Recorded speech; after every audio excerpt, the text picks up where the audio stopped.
to spend the night there so they don't follow him back to his hideout. He enjoys a surprisingly nice sleep on a comfy bed, and the next morning sunlight wakes him. He steps out, saying there's nobody around when suddenly someone shouts that they found him. Turning to the side, there's a man with a knife saying he knew the kid would show up again. Ray sees that this guy is burning with fury. But wait, is our boy still not recovered? One whole night's rest and he hasn't bounced back. How the hell is he supposed to handle this? Ray pulls out his little knife too, and the guy grins, saying it's going to be a true duel of blades, a fight between real men. He charges, declaring that since it's come to this, he doesn't need to hold back. He can kill the boy outright. But Ray, as always, dodges with ease by reading the flow of mana, and when the guy glances to the side, trying to slash at him, Ray slips back once again. The problem is that sudden dodge throws him off balance, and now the man says goodbye to the kid, stabbing straight for his eye. But then a gunshot echoes through the junkyard. The man bleeds out and drops dead. A guy holding a pistol tells Ray that was pretty dangerous. He lights a cigarette and asks why Ray is causing trouble so early in the morning. This is Niles, the boss of 17th Street, the one with the American magic. He steps closer and Ray immediately asks if someone called for him. Normally, he wouldn't even be awake at this hour. Niles says yeah, he heard Hector's guys are making a mess. Then he notices Ray's coat and asks what that is. Did he take it from the warehouse? Bold move for a kid. Ray thanks him, but Niles quickly snaps that it wasn't a compliment. For Ray, people like Niles were the hardest to deal with. His emotions were so flat and monotone it was nearly impossible to read what he was really thinking or how he might act. Niles warns that if Ray keeps this up, he's going to get himself killed. He can't just go around attacking everyone. Ray answers that it doesn't matter, it's either that or starving to death. Niles then says he's already paid his debt for saving Ray, and Ray replies that he already paid him back for that too. We see what he means. A year ago, Ray pulled Niles, unconscious, out of the river. Apparently, Niles had been an executive in Sector 46, but was betrayed and executed. Ray doesn't believe he lied about it. In return, Niles taught him how to fight. Now Ray asks about that organization he'd once mentioned. He wants to join Niles. Ray's plan is to do it to protect the children. But suddenly, Niles leans against the wall, cigarette burning low, and says he knows Ray can use magic. That makes the boy suspicious, so this was supposed to be a secret.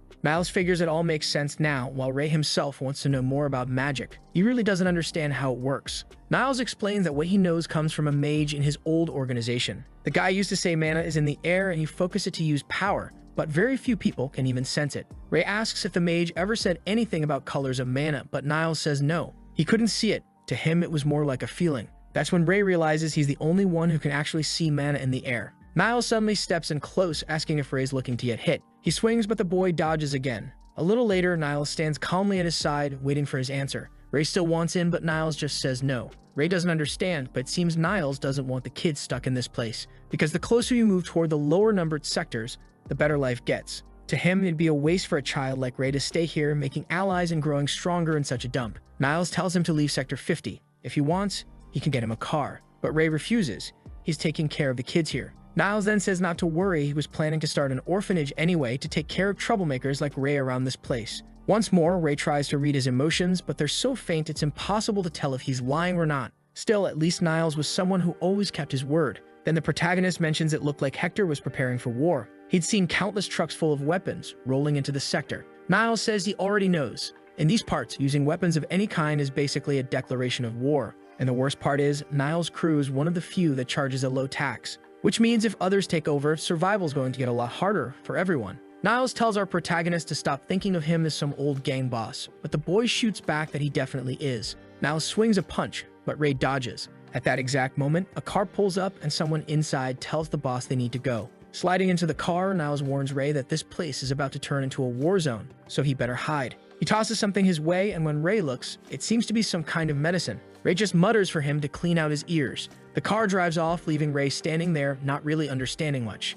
We cut to 17th Street, Central Square. The protagonist approaches a boy who lights up, asking why he didn't come back yesterday and why he looks so beat up. Ray says it's nothing, just that he's carrying too much. He notices how amazing it is that a single person can feel so many emotions all at once. He hands over some cans and tells the kid to get back to the tent since Pale will show up soon. Once the boy leaves, Ray asks if she told Josephine anything. The blind woman Viola, the storyteller of this street, says she was just telling the boy about rainbows. Ray tells her to stop with that talk, otherwise they won't get used to surviving on the streets if they're dreaming about things like that. He also notices that Viola is the only person he's ever seen with purple mana. He warns her it's better to move somewhere else because a war is about to break out here, and walks away while she thinks to herself that he truly was a kind child. The next morning, he knocks on a door announcing that the delivery has arrived. A man answers, asking why it's Ray instead of Ron. Ray thinks to himself about that poor guy who had both legs broken. He tells the man he should evacuate. He won't have any customers once the war starts. But the man just says he doesn't have anywhere else to go.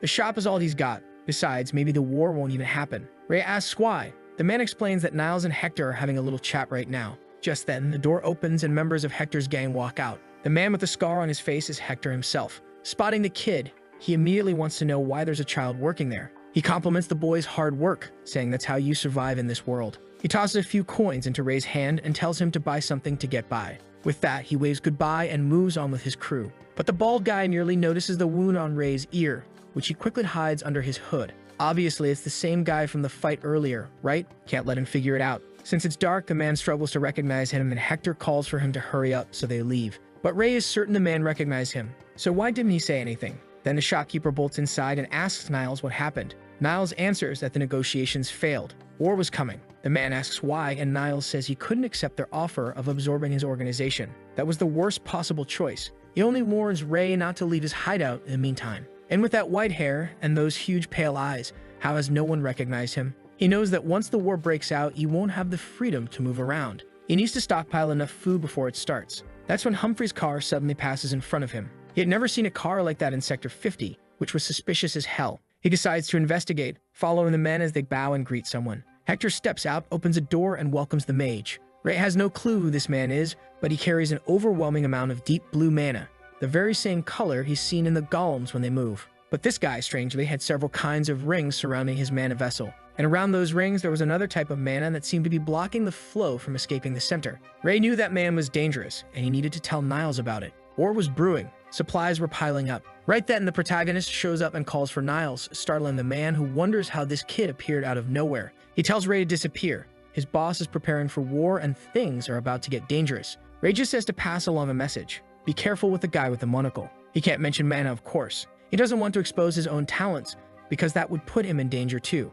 Back under the bridge, the children are all asleep and Pale shows up. Ray wants to know if they'll be staying there through the whole week of war. Pale says yes and asks who he thinks will win. Ray has no idea. To him, both groups are evenly matched, which is a problem since Niles is the one protecting the kids in this city. If Hector wins this war, instantly everyone here will be sold into slavery. At that moment, they hear something and Pale says the war must have already started. Ray stands up, thinking something feels off, something's wrong. On 17th Street, the war is raging freely, but against the golem, nothing works. Worse this time, the thing is gathering mana and firing off bazooka-like blasts of energy that pierce soldiers clean through. A poor soldier stares in horror, wondering what kind of hell this is right before the golem tears his head off. Damn, brutal little golem, completely insane. The man with the monocle is there sneering that these places stink. Then he boasts that this creation of his is magnificent and orders it to wipe everything out. Back with Pale, he wonders what those sounds are and tells Ray not to go, saying things feel strange this time. If Ray goes, they'll all go with him. But Ray insists no, Pale should stay there. Then another child wakes up, asking what's happening. Pale gently strokes the boy's head and tells him to go back to sleep, that it'll all pass soon. He then tells Ray fine, he'll watch over the children, since they can't be left alone. But Ray must not go too far, just come back once he finds out what's going on. And honestly, it feels like a wife sending her husband off to war. That husband, now standing in the middle of flames, watches as the city has been ripped apart. Soldiers lie riddled with bullets, dead on the ground. He finds the red-haired man and asks what happened. The man stirs, telling Ray they brought a golem. Looks like the monocle guy managed to control it, and despite having nothing left from the waist down, he's still talking. He tells Ray not to throw himself into this war, that it's better for him to run away. Then he faints. Ray covers his mouth and mutters for him to stay quiet because the protagonist will handle things. A lie. He only means Niles' group is doomed, so he has to lend a hand. At the same time, back under the bridge, the children are all dead. My God, what just happened? Pale is holding one of them while the golem blasts a raisin gem straight into his mouth. Why? The poor kid is about to be sent off to the afterlife, begging Ray not to return. And all of this just so our protagonist has the reason he needs to move up to the next street, Author. Now the boy is standing there seeing clearly that he came too late. Bodies everywhere, each missing pieces. I didn't think this story would be this violent. It's downright brutal. Then an explosion erupts behind Ray. He spins, rushing toward the spot, remembering that's where the tent was. And sure enough, he arrives just in time to see the kids hit by a mana bazooka. When the smoke clears, all that's left is rubble and blood. And that's it. Our boy is about to launch straight into the evolution arc, throwing himself at the golem. But he doesn't stand a chance. The golem notices him instantly, turns like the machine it is, and slams a boulder into his stomach, smashing the kid against the wall. Damn, you better run. This golem rips people apart. But Ray is whispering to himself that he has to make sure everyone's okay. And then come the flashes of memory.